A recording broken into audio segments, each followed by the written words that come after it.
A sequência da celebração. Todos se reúnem, os cristãos acorrem a um mesmo lugar para a Assembleia Eucarística, encabeçados pelo próprio Cristo, que é o ator principal da Eucaristia. Ele é o sumo sacerdote da nova aliança. É ele mesmo quem preside invisivelmente toda a celebração eucarística.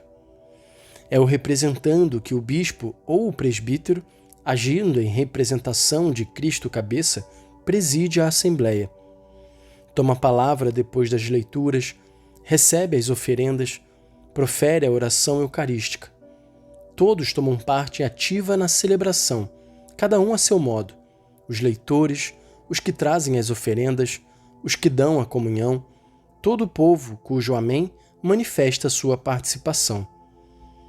A liturgia da palavra comporta os escritos dos profetas, isto é, o Antigo Testamento, e as memórias dos apóstolos, isto é, as epístolas e os evangelhos. Depois da homilia, que exorta a acolher esta palavra como ela verdadeiramente é, ou seja, como palavra de Deus, e a colocar em prática, fazem-se as intercessões por todos os homens de acordo com a palavra do apóstolo. Antes de tudo, peço que se façam súplicas, orações, intercessões, ação de graças por todas as pessoas, pelos reis e pelas autoridades em geral. 1 Timóteo, capítulo 2, versículos 1 e 2.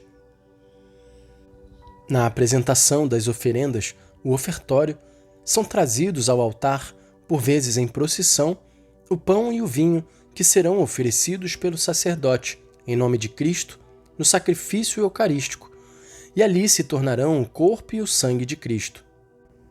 Este é o próprio gesto de Cristo na última ceia, ao tomar o pão e o cálice. Esta oblação só a Igreja oferece, pura ao Criador, oferecendo-lhe com ação de graças o que provém de sua criação. A apresentação das oferendas no altar assume o gesto de Melquisedeque e entrega os dons do Criador nas mãos de Cristo. Ele, em seu sacrifício, leva à perfeição todos os intentos humanos de oferecer sacrifícios. Desde o início, os cristãos levam com o pão e o vinho para a Eucaristia seus dons para repartir com os que estão em necessidade. Este costume da coleta, sempre atual, inspira-se no exemplo de Cristo, que se fez pobre para nos enriquecer. Os que possuem bens em abundância e aqueles que o desejam dão livremente o que lhes parecer bem, e o que se recolhe é entregue àquele que preside. Este socorre os órfãos e as viúvas, e os que, por motivo de doença ou qualquer outra razão, encontram-se em necessidade, assim como os encarcerados e os migrantes. Numa palavra, ele socorre todos os necessitados. Apologia de São Justino. A anáfora, com a oração eucarística, oração de ação de graças e de consagração, chegamos ao coração e ao ápice da celebração. No prefácio, a Igreja rende graças ao Pai por Cristo no Espírito Santo, por todas as suas obras, pela criação, redenção e santificação.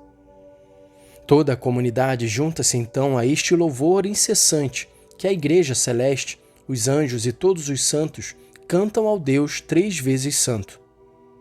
Na epiclese, a comunidade pede ao Pai que envie seu Espírito Santo, ou o poder de sua bênção sobre o pão e o vinho, para que se tornem, por seu poder, o corpo e o sangue de Jesus Cristo, e para aqueles que participam da Eucaristia sejam um só corpo e um só Espírito.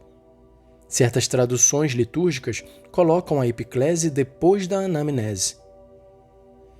No relato da instituição, a força das palavras e da ação de Cristo e o poder do Espírito Santo tornam sacramentalmente presentes, sob as espécies de pão e do vinho, o corpo e o sangue de Cristo, seu sacrifício oferecido na cruz uma vez por todas. Na anamnese que segue, a Igreja faz memória da paixão, da ressurreição e da volta gloriosa de Cristo Jesus. Ela apresenta ao Pai a oferenda de seu Filho, que nos reconcilia com Ele. Nas intercessões, A Igreja exprime que a Eucaristia é celebrada em comunhão com toda a Igreja, do céu e da terra, dos vivos e dos falecidos, e na comunhão com os pastores da Igreja, o Papa, o Bispo da Diocese, seu presbitério e seus diáconos, os bispos do mundo inteiro com suas igrejas. Na comunhão precedida pela oração do Senhor e pela fração do pão, os fiéis recebem o pão do céu e o cálice da salvação, o corpo e o sangue de Cristo, que se entregou pela vida do mundo.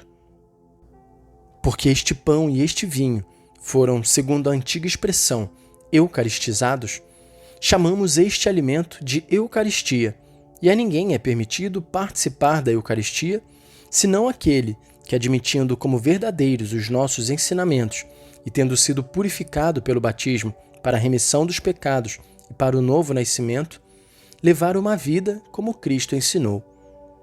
Apologia de São Justino.